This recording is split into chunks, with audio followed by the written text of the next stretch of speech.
So these two videos have gone viral this week on TikTok, and I just wanted to cover the foolishness.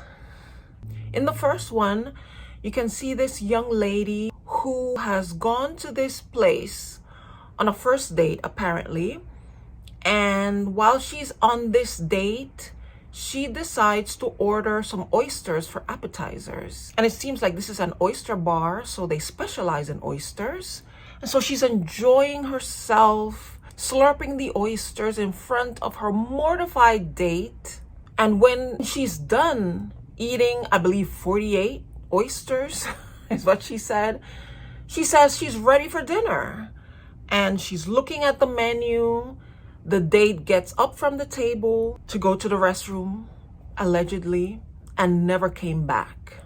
When she texted him to find out why he disappeared, he informed her that he was horrified because he had invited her out for drinks. He wasn't expecting her to order all these oysters and eat them, and these were just the appetizers. And she had gone on to order even more food, which resulted in great unexpected expense for this man. And of course, so he stiffs her. He leaves her behind with the bill for her to take care of. That's story number one. The second story is this woman who also seems to be going on a first date, and her date drives her to the Cheesecake Factory, and she refuses to leave the car because the Cheesecake Factory is beneath her. He cannot take her to a first date at the Cheesecake Factory. I have done a couple videos talking about how these younger generations are handicapped in the sense that they have not developed the ability to distinguish between what's real and what's fake, because they grew up at a time watching reality TV that is not real, and also because they never really had what generations like myself, I'm a Gen Xer, generations like Gen X and above have had, which is face-to-face interaction with their friends. Everything nowadays is through social media. People interact through social media, they text each other. When we were growing up, there were no emojis to show whatever emotion you wanted to convey. We didn't even have text messages. All we had was telephone and face-to-face conversation. And when you are forced, you have no alternative but to interact with people in real life on the phone, listening to their actual voice, listening to the inflection and the tone of voice, and actually look at them when you're sitting across from them and having a conversation and looking at their facial expressions and the way their eyes move and the mouth quivers in the corner.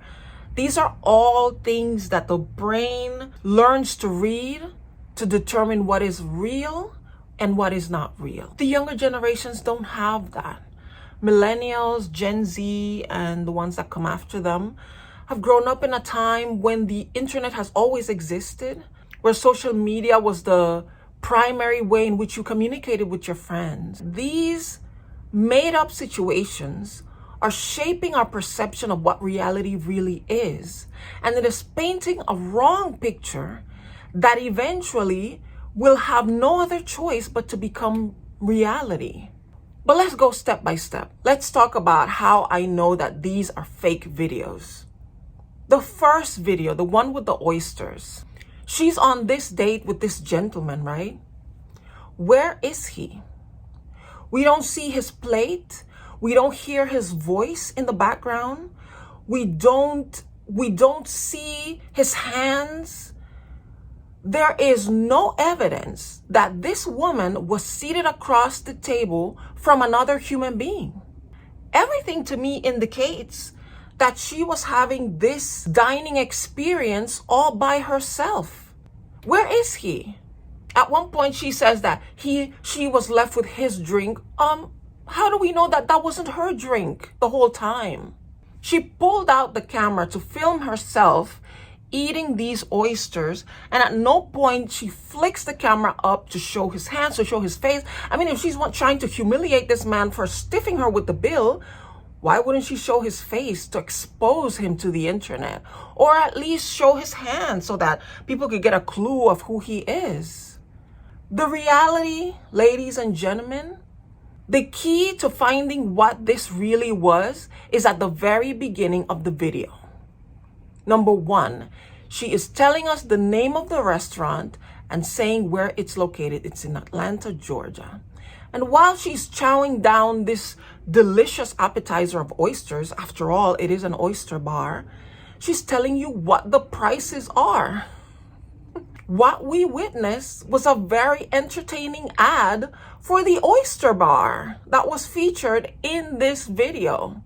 This was a very clever marketing campaign for the oyster bar. And I would not be surprised if after this video has gone viral, the clientele has exploded for this place and the line is going out the door. Okay, breaking news. This is literally a week later. I am editing this video and I come across this tweet. The promotion worked. The business is doing very well and the line is out the door. Just like I said, I promise you, I filmed this video last week and I am seeing this now. So I know what I'm talking about, guys. Anybody watching me who's from Atlanta, let me know if you live around the area, if you have seen the bar. Tell me if it's now a very popular happening place. I could be wrong, but that's really what we're seeing. This is an ad. This is a made for social media viral ad campaign, and it is brilliant. I wish I could hire you to do my marketing campaign for me. So that's what the first video is. Now the second video, it's more of a skit that is reflecting some of the conversations that we're having on social media. That is really an expansion of this war between men and women that's going on, where men, when they watch this video of this woman who refuses to get out of the car because her date is taking her to the Cheesecake Factory. By the way, what is wrong with the Cheesecake Factory? The Cheesecake Factory is one of the best restaurant chains in the nation. They serve delicious food. The variety is crazy. The portions are humongous. The ambience is wonderful. But this too is fake. Because clearly the people who are filming this are trying to go viral. Yes. Would you want me to open the door for you? Look. Are you're recording me? Yeah. This is the Cheesecake Factory.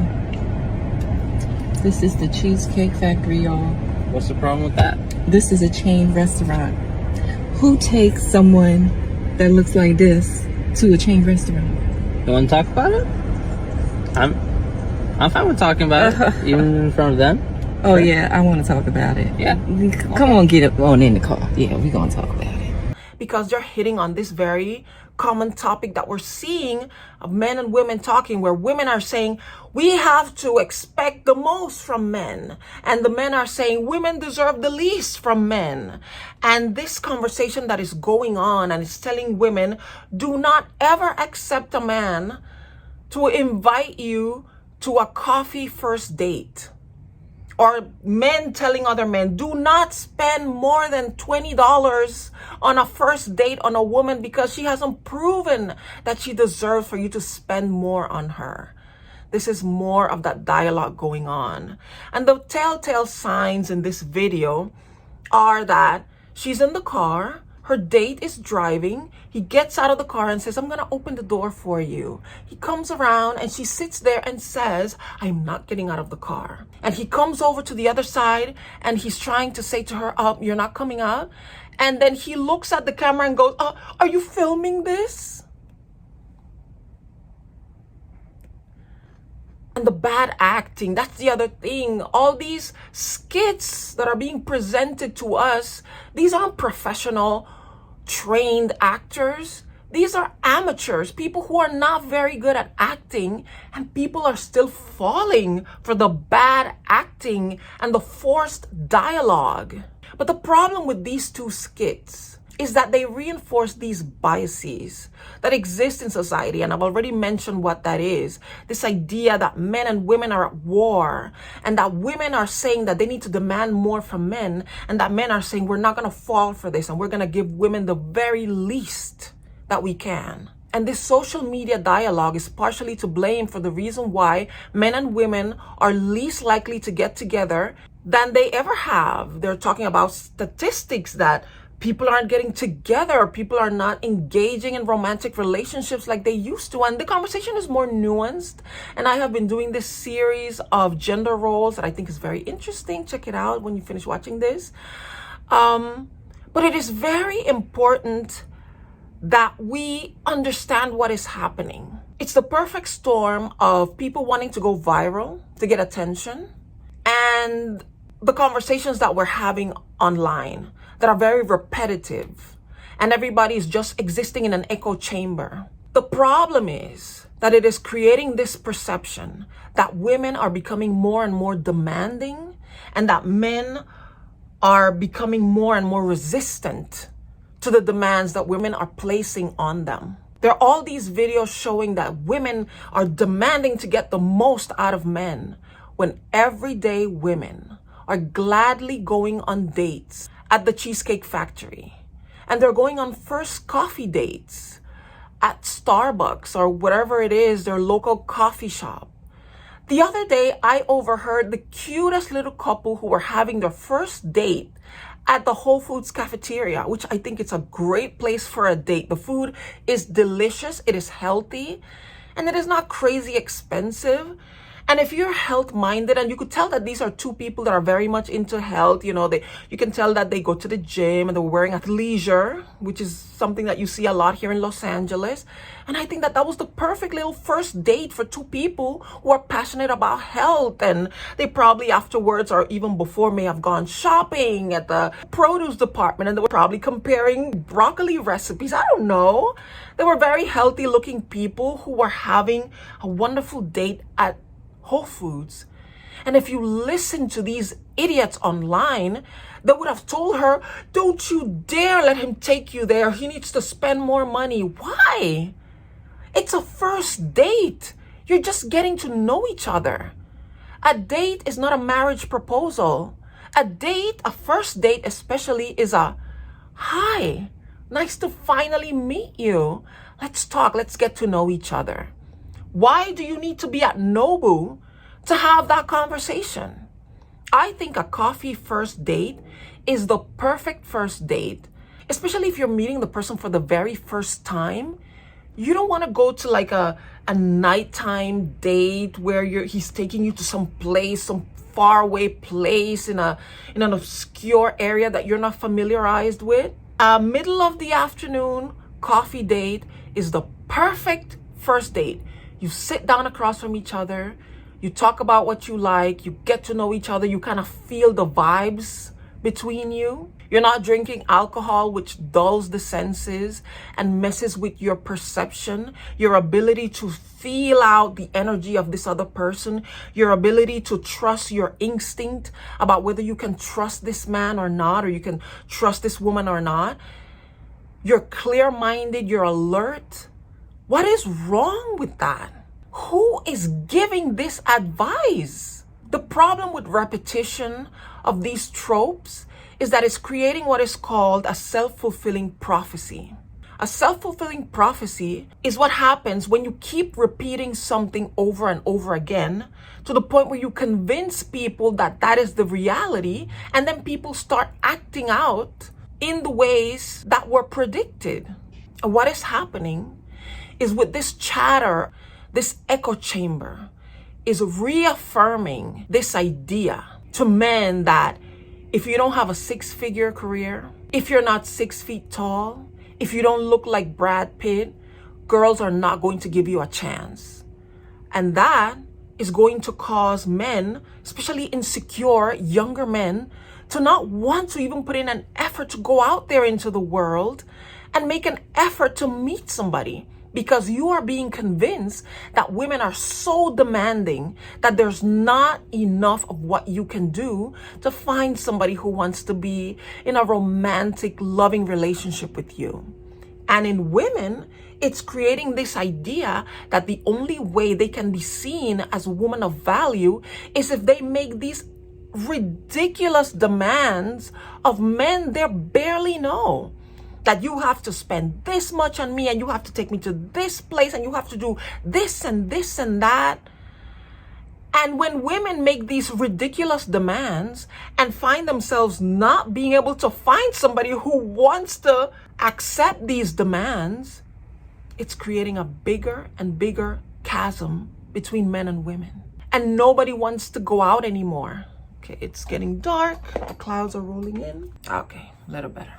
So this kind of content, as fake as it is, if people see more and more of this and listen to more and more about the podcast people are saying and the social media personalities are saying, even though it is fake, it is creating this as a new reality. And the results are not going to be cute. There's going to be a lot of resentment on both sides. There's going to be a lot of frustration on both sides. And in the case of men, you know, when they get angry and frustrated, violence follows. And so what I want to encourage everybody watching this video is to be more cynical, be more distrustful of what you see on social media, and just put away social media for a moment and look around and ask the people around you who are finding loving, fulfilling relationships, how did you guys meet? Where did he take you on the first date? How did this happen? And I guarantee you that the answer is not going to be, oh, he took me to Nobu. He hired a limo and we went to Nobu in Malibu and he dropped $600 on our dinner. And then he hired a helicopter to take us and it flew us around and we saw the city lights. And when we landed in the helipad, there were 3,000 red roses waiting for me. And that's when I knew it was true love. Guys, even if a man has that kind of a budget, don't expect that on the first date. Maybe when he's about to propose. Yeah, then you expect that kind of a thing. But in the meantime, guys, can we just stop the madness and get back to real life and reality and take these fake videos for what they are? They are entertainment. And in the first case, they are an ad, a very brilliant ad, I have to say. And just take it with a grain of salt, okay? Do you agree with what I just had to say, or do you really believe that these people were really living out those scenarios? Let me know in the comments below. Thank you so much for watching my video. If you'd like to see more of this kind of commentary, please subscribe to my channel. If you liked the video, please give it a like, leave a comment, and hopefully I will see you in the next video. Bye.